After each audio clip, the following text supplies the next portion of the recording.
your nation, your province, your southern Alberta. From the heart of Lethbridge, it's Bridge City News Weekend Edition with Jeanette Roche. Hello, thanks for joining us for our Week in Review. A massive cleanup at a Lethbridge tent encampment was completed on Wednesday. A fence was also installed at the tent site by the Civic Center track here in our city. The encampment was also the site of a shooting last July when two men got into a heated altercation. It resulted in one of the men getting shot in the leg.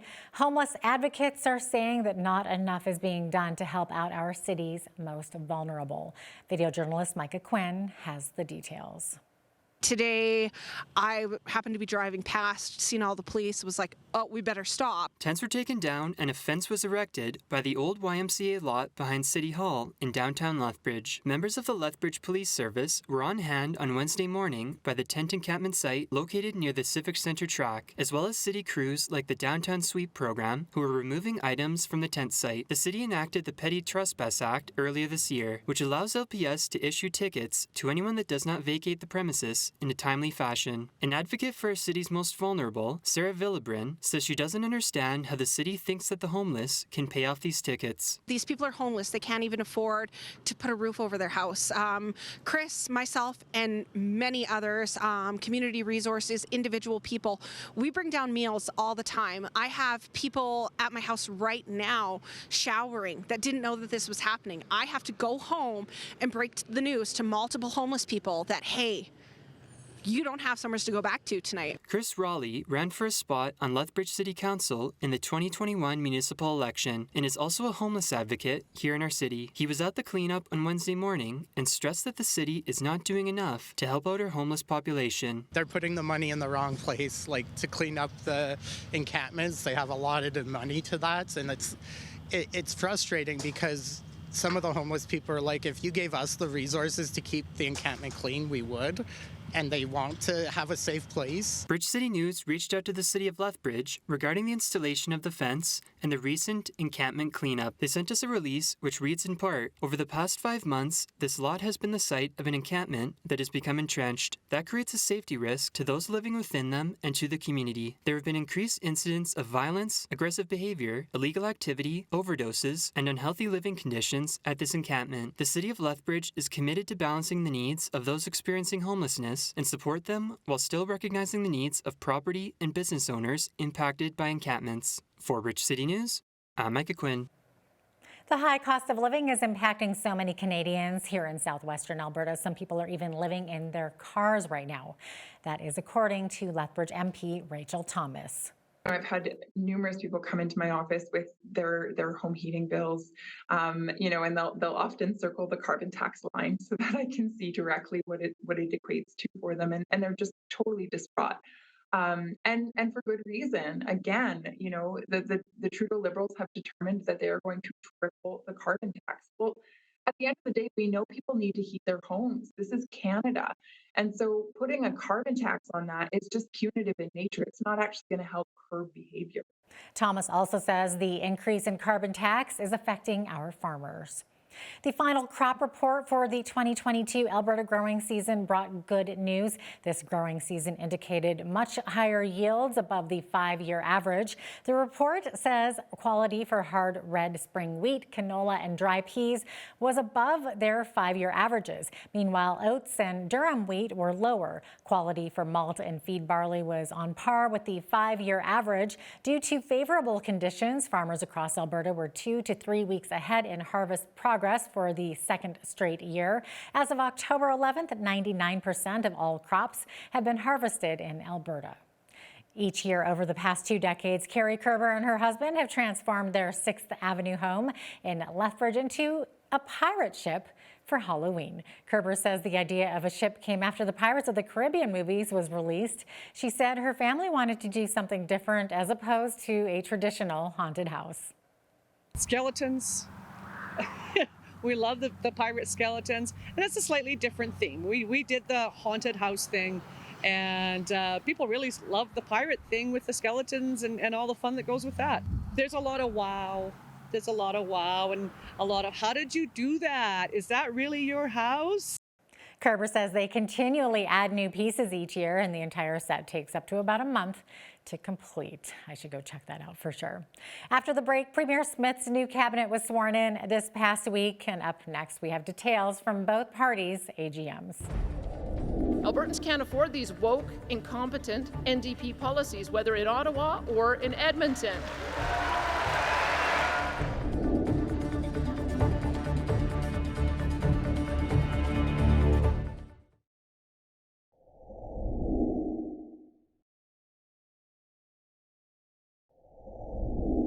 Alberta's Premier Danielle Smith saw her new 27-member cabinet sworn in this past week. All but one of the 6 rivals in the leadership race to replace Jason Kenney now have a seat at the cabinet table.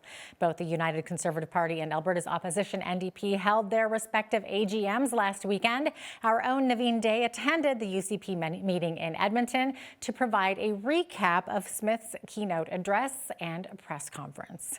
It was close to a packed house at the United Conservative Annual General Meeting on the Enoch Cree Nation over the weekend.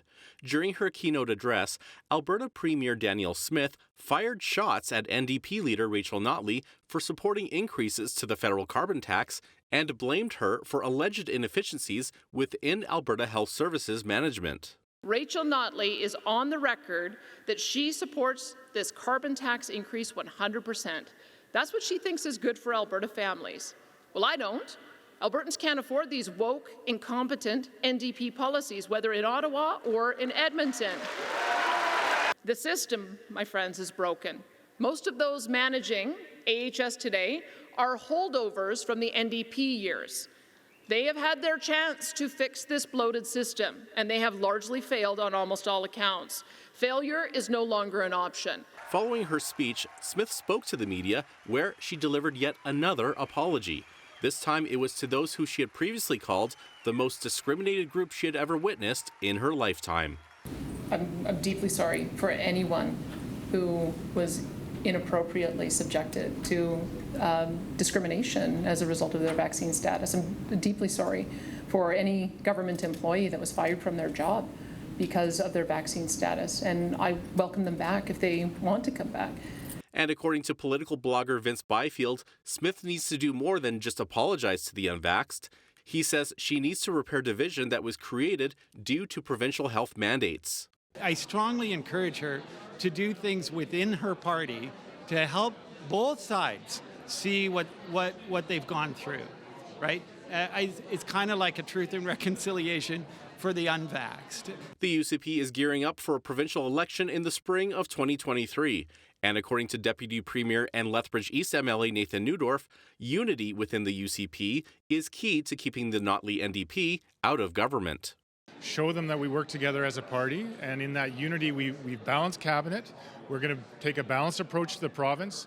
We're going to address a number of key issues like affordability, healthcare reform, and we're going to govern well. And I think once Albertans know that, I hope to see them give us a second mandate. Albertans will go to the polls on May 29th to pick which party will form the province's next government. Premier Smith has stated that she will not call an election earlier than the prescribed date. For Bridge City News, I'm Naveen Day. In an effort to increase support ahead of next spring's provincial election, Alberta's official opposition held their own convention in Calgary. This marked the unofficial launch of the party's campaign. Angela Stewart was there and has more on the NDP's plans for Alberta.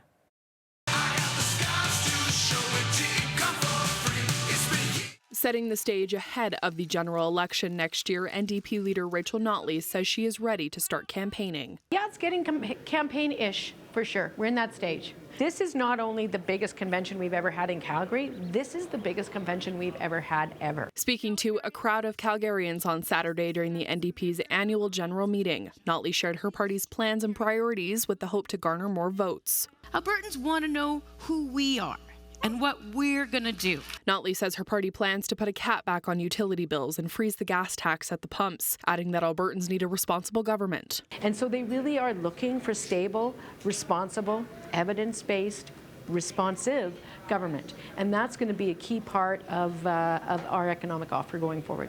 And even while prices are soaring, the UCP has made it worse because they've also decided to take money away from Alberta families. When asked what her strategy is going forward to take on UCP leader Danielle Smith, Notley says she plans to continue to keep building a relationship with voters. They know who she is, they know what she has to say, and more as a result, they're coming to us to say, okay, so what's your plan? We need to know more about you because we want to know what your offer is because we are looking elsewhere and you are where we're looking. Alberta's next provincial general election is slated for May 29th, 2023. And Notley says she feels optimistic that she will become the province's premier once again. Let me tell you, if hard work and dedication and commitment to public service can win you an election, then I think we're in a good place. After the break, we'll have more provincial news and the harsh critics of Danielle Smith. She filed a grievance against the former PC government, making announcements during an electoral period back in 2014.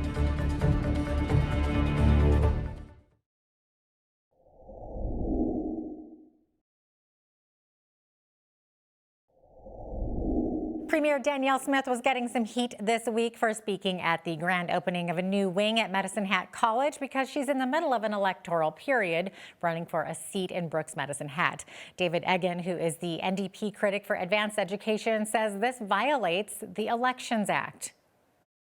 Well, you know, it's problematic. My reading of the Elections Act is that there should be a blackout period for making announcements during an electoral period. And we are on an electoral period here in the city of Medicine Hat with the Brooks Medicine Hat by-election. And so certainly my reading of it is that it contravenes that element of the Act. And I think interestingly enough, Danielle Smith seems to concur.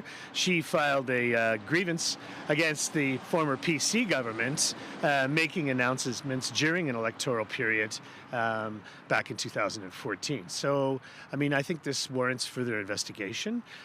Certainly, it goes against both the spirit of the Act and, in fact, historical comments made by Danielle Smith. For her part, Smith says she was only there in her role as premier. In other news, Premier Smith has canceled a health agreement with the World Economic Forum, saying she doesn't want to have any ties with a group that brags about controlling governments and politicians. The deal with Alberta Health Services would see the province share ideas with health researchers at the Mayo Clinic and Harvard University under the guidance of the World Economic Forum. The forum has been the focus of unproven online conspiracy theories, alleging that it's a front for a secret group out to impose a new world order, destroy capitalism, and force people to have vaccinations with tracking chips.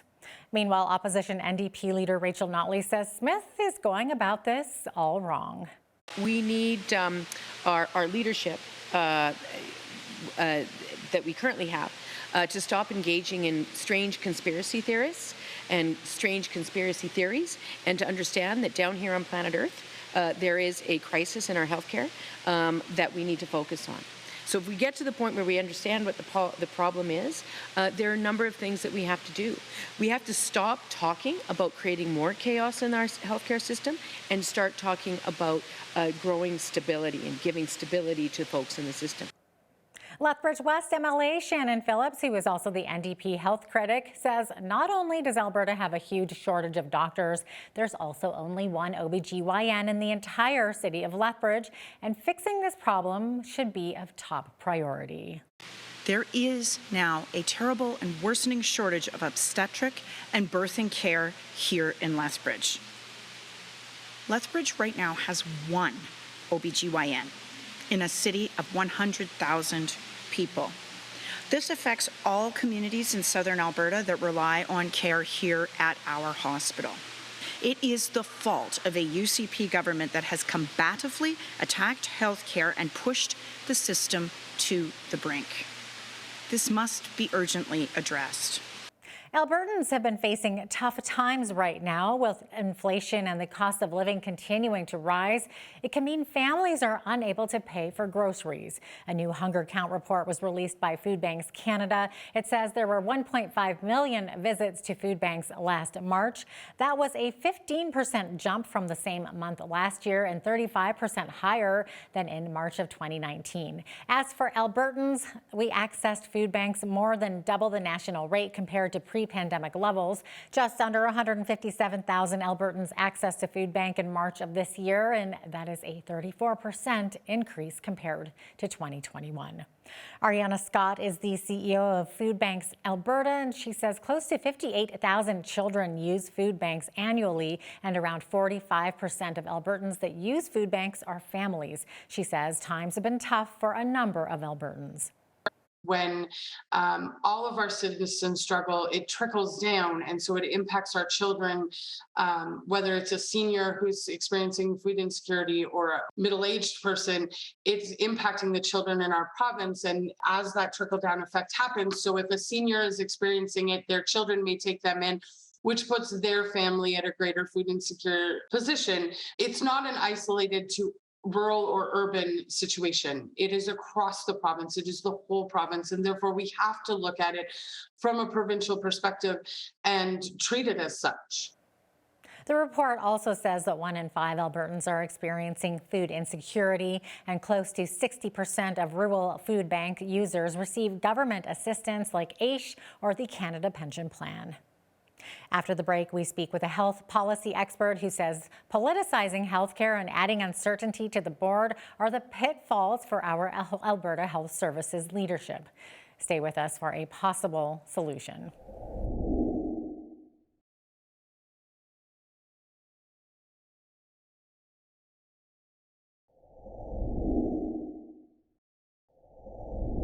Premier Smith is threatening to fire the board of directors at Alberta Health Services. I interviewed Dr. John Church from the University of Alberta on the subject. Dr. Church has done his research on healthcare systems and believes that there is a path to success for Alberta Health Services, and more money is not the answer. Have a look. Everyone's talking about their failures these days, but to be fair to them, are there any successes that you've seen that have advanced healthcare services for Albertans through AHS? Oh, for sure. They've been able to bring down costs through being able to do bulk purchasing of a lot of stuff that gets used in the health system. So rather than having each individual regional health authority, or in the old days, each individual hospital having to make their own purchases, Alberta Health Services can make purchases just for one organization at the provincial level, and they have more buying power, so to speak, in the marketplace because they are such a big organization. So, I mean, that's one example. They're doing things now to get health providers to collaborate more with each other, work together more with each other. So there have been a variety of things that they have been able to do, but that's only to the extent that there hasn't been political interference. And that they've had sufficient funding from the provincial government to be able to get on and do the job that they're supposed to be doing. And both of those things have been an issue really since the creation of Alberta Health Services, if not before. Mm-hmm. And so then, in your opinion, what would be the biggest failure? Would it be the political interference like you were mentioning? I think that the constant political interference it's extremely disruptive. If you think about any business that you're trying to run, and if you were constantly changing the senior manager, the person who's running your company, and you're constantly interfering with the way they were trying to run that company, what do you think the results would be? Right. Yeah.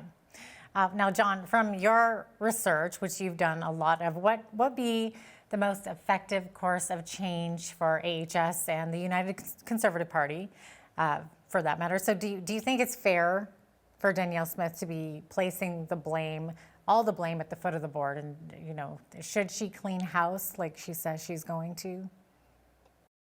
No, because the current UCP government, the Kenney government, they actually appointed almost all those people, and some of them were only appointed a couple of months ago. So why Danielle Smith thinks that coming in and getting rid of people who were appointed by her own government is going to fix or change anything, doesn't really make any sense. Other than that, she's looking for somebody to punish because of some of the decisions that were made by the government about restrictions that were placed on people during the pandemic.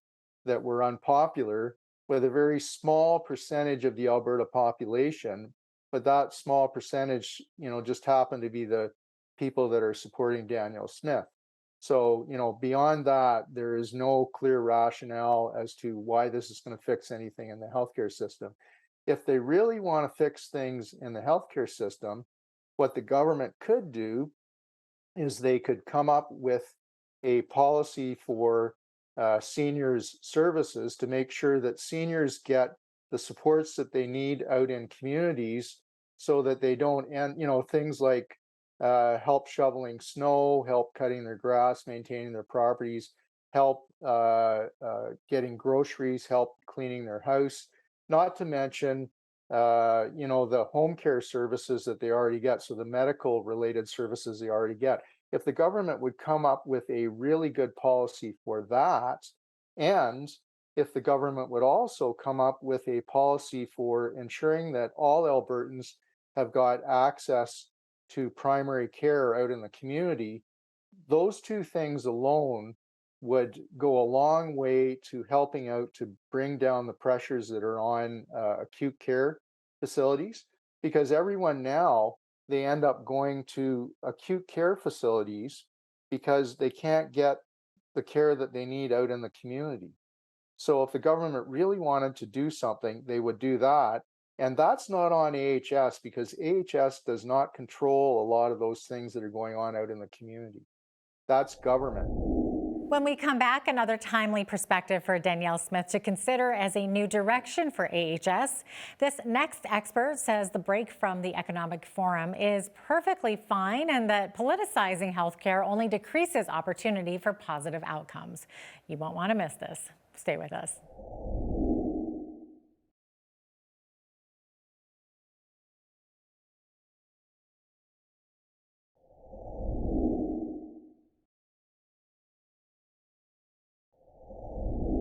Stephen Lewis is a Canadian health policy expert who recently returned to Canada after some time in Australia. Mr. Lewis had said in a recent interview with me that there's a path forward for Alberta healthcare, but it's a complicated one. He did say, too, that more money is not the answer. Do you think the scarcity argument is appropriate, or is there another way to look at healthcare delivery and outcomes? Well, I mean, we've had a history of this, right? I mean, we have tried to buy our way out and increase supply our way out of health problems historically. From about 1997 to 2010, the country doubled its healthcare spending. And did it get rid of wait lists? No. Did it make sure that everybody had a family doctor? No. So, and then you look on the other side of the ledger, there's a lot of research in health that shows somewhere between 15 and 30% of healthcare is either no value added, and some of it's even harmful, like excess prescribing of drugs to the elderly, which results in a whole lot of people ending up in hospital due to over medication and so forth. So it's not always a supply problem, but the reality is right now, we are not meeting needs. So either we have to use the personnel and the resources we have differently, make a real concerted effort to get rid of the low value care so we can concentrate on the higher value care and get better at the things we've never been particularly good at, which is prevention. So if you have a fairly weak or incomplete primary care system, if you have 600,000 or 700,000 Albertans without a regular source of care, a whole lot of people will end up in the hospital because their conditions got worse when they didn't have to. It's a complicated problem, and you won't solve it in a week, and you won't solve it in 2 years, but you do have to chart a new course that gives you some shot at solving it in the long run. I don't believe the solution is just to dump more money into this system, because if you dump more money into the same system, you're going to get the same results. I mean, we have way more doctors than we ever have before per capita in this country, way more than we did 20 years ago, and still there's an access problem. You've been sort of championing Alberta Health Services and sticking up for them. What would your advice be to Danielle Smith for her next step with Alberta Healthcare? Well, I mean, to be bluntly honest, I was agnostic from the beginning about Alberta Health Services. I didn't see any reason why you should get rid of regions in Alberta. But now you have Alberta Health Services. And what we do know is restructuring one way or another, regionalizing, deregionalizing, that none of that solves your problem. Your problem isn't primarily structure. Any structure can work and any structure can fail. So you have this, it's well developed, people know what it is. It's had, 12 years, 13 years to find its feet, to figure things out, to figure out its relationship with the zones. My advice would be, don't mess with the structure that you have. It's not worth it, and it will not solve your problems. It will take 3 to 5 years to adjust to a new structure. The second thing I would say is, you have to establish relationships of trust. I mean, if everybody in Alberta Health Services, especially at senior levels, is on pins and needles because you never know what's coming next, and is the government going to swoop in and abort some plan that you've been working on for 3 years that has a potential to do good? It's kind of stay in your lane. You have a right as a government to set policy. You have a right to act on your values. You have a right to set broad priorities, but let Alberta Health Services do its job.